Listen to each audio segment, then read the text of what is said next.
SSC তে 2023 সালের মধ্যে চট্টগ্রাম বোর্ডের মধ্যে একটা কোশ্চেন আসছে। কোশ্চেনটা হইতাছে 22 নম্বর যে কোশ্চেনটা আছে এটা, টেক্সট, গ্রাফিক্স, অডিও দিয়ে কন্টেন্টস তৈরি সফটওয়্যারের নাম কি? Option A Adobe Illustrator, option 2 power point, option 3 পিকাসা, option 4 Adobe Photoshop.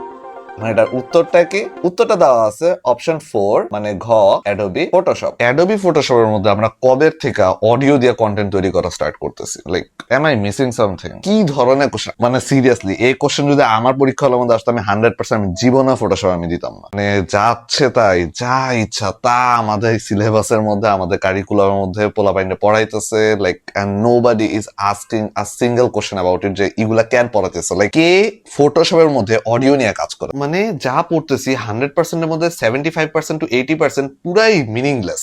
এগুলো আমার ব্রেনের স্টোরেজের মধ্যে আমি কেনই বা ইনপুট করতেছি এটার কোনো লজিক্যাল সেন্সই মেক করে না।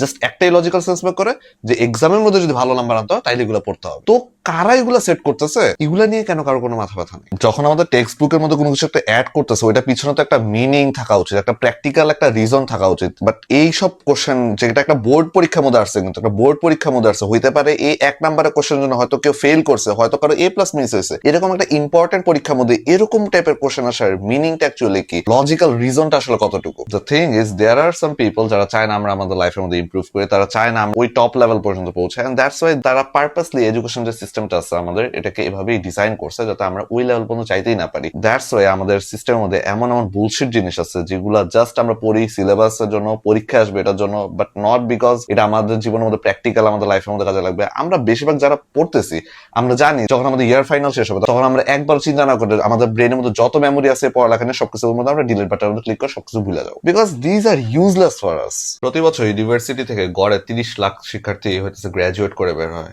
এন্ড হোয়াট ডু থিঙ্ক বাংলাদেশে অ্যাকচুয়ালি জব অপরচুনিটিস কয়টা আছে? এই 30 লাখ শিক্ষার্থীর মধ্যে কয়জনকে অ্যাকচুয়ালি লজিক্যালি জব দেওয়া পসিবল? বাট স্টিল বেশিরভাগ মানুষ এগুলা যায় নাও না জানে অ্যাক্টিং করে এন্ড জিনিসগুলা নিয়ে একটু চিন্তা করে না। They don't question the system and things যে it's the most logical and the safe way to go. এই সিস্টেমে থাকা সবচেয়ে খারাপ দিক হইতেছে আস্তে আস্তে তুমি রিয়েলাইজই করো না যে তুমি কোন একটা সিস্টেমে পার্ট। তুমি মনে করো যে আরে এটাই তো ন্যাচারাল, এভাবে তো আসলে দুনিয়া কাজ করে। আমাদের যে ব্রেন আছে এটা তো একটা ডিগ্রির মাধ্যমে জিনিসটা প্রকাশ পাবে, তাই না, যে আমরা কতটুকু স্মার্ট বা স্মার্ট না। আস্তে আস্তে তোমার আশেপাশে যে একটা ফেক একটা রিয়েলিটি বানানো হয়েছে, যেটা বাই ডিজাইন বানানো হয়েছিল, ওইটাই তুমি আস্তে আস্তে দেখতে দেখতে তুমি কোশ্চেন না করতে করতে তোমার কাছে মনে হয় যে ওইটাই actually real. And yeah, that's how you start your slavery. আর সবচেয়ে ডেঞ্জারাস পার্ট হইতেছে বেশিরভাগ মানুষই কোনো কোশ্চেন করে না এটা নিয়ে। তাদের কাছে এই খাঁচাটাকে মনে হয় নর্মাল লাইফের মতো। Yeah, that's the reality that we are living in right now, and I am trying my best to escape this shitty system.